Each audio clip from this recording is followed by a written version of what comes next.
June 7వ తారీఖున 2025 సంవత్సరంలో ఆఫ్ఘనిస్తాన్కి పాకిస్తాన్కి యుద్ధం వస్తుందని చెప్పడం జరిగింది.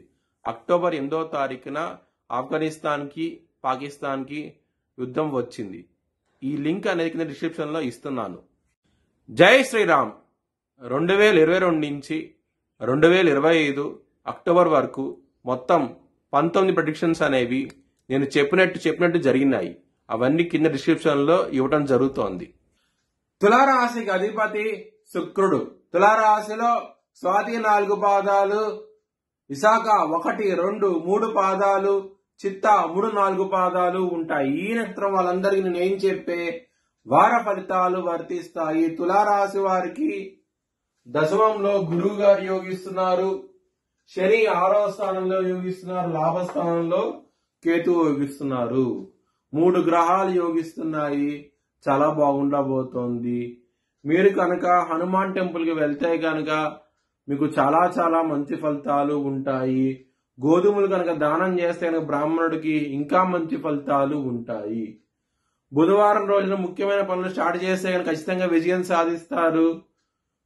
ఆదివారము శుక్రవారం రోజున ముఖ్యమైన పనులు స్టార్ట్ చేసే వ్యతిరేకత ఫలితాలు ఉంటే ధన నష్టం వచ్చే అవకాశం ఉన్నది. చాలా జాగ్రత్తగా ఉండండి. తులారాశి వారికి కుటుంబాధిపతి అయిన కుజుడు లగ్నంలో ఉన్నారు. చాలా బాగుండబోతుంది. కుటుంబ పరంగా మాత్రం ధన పరంగా కూడా చాలా బాగుంటది. ఎటువంటి ప్రాబ్లమ్స్ అంటూ ఉండవు. లవర్స్ కి మాత్రం ప్రాబ్లమాటిక్ గా ఉంటుంది. పంచమ స్థానం రాహు ఉన్నారు కాబట్టి, పంచమాధిపతి 6వ స్థానంలో ఉన్నారు కాబట్టి కొంచెం ఇబ్బందులు ఉంటాయి. లవర్స్ కి మాత్రం జాగ్రత్త తీసుకోండి.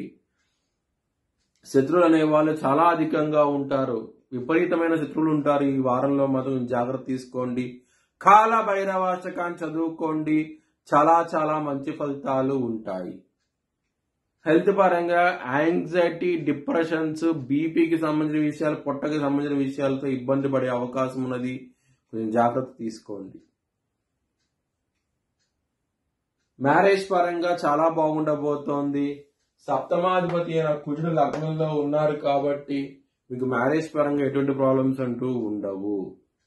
బిజినెస్ పరంగా చాలా బాగుండబోతోంది. ఈ వారం బిజినెస్ పెట్టుకోవడానికి ఎక్కువ పెట్టండి. లగ్నంలో బుధుడు ఉన్నప్పుడు బిజినెస్ ఆలోచనలు ఎక్కువగా ఉంటాయి. మంచి ఫలితాలు ఉంటాయి బిజినెస్ పరంగా మాత్రం. కెరియర్ పరంగా చాలా చాలా చాలా బాగుండబోతోంది. ఎందుకంటే దశమ స్థానంలో గురువు గారు ఉన్నారు. హంస మహాపురుష యోగంతో ఉన్నారు పైగా. సో గురువు కర్కాటక రాశిలో ఉచ్చస్థితిలో ఉంటారు. చాలా బలంగా ఉంటారు. దీని మూలంగా మీకు కెరియర్ పరంగా చాలా ప్రమోషన్స్ వచ్చే అవకాశం ఉంటుంది. కెరియర్ లో ధనం పెరిగే అవకాశం ఉంటుంది. మీరు పేరు ప్రఖ్యాతులు పెరిగే అవకాశం ఉంటుంది. చాలా బాగుండబోతుంది కెరియర్ పరంగా అవుతాయి గనక. మీ భవిష్యత్ వివరాల కోసమై HLN జ్యోతిష్యాలయాన్ని సంప్రదించండి. Please like, share and subscribe my channel.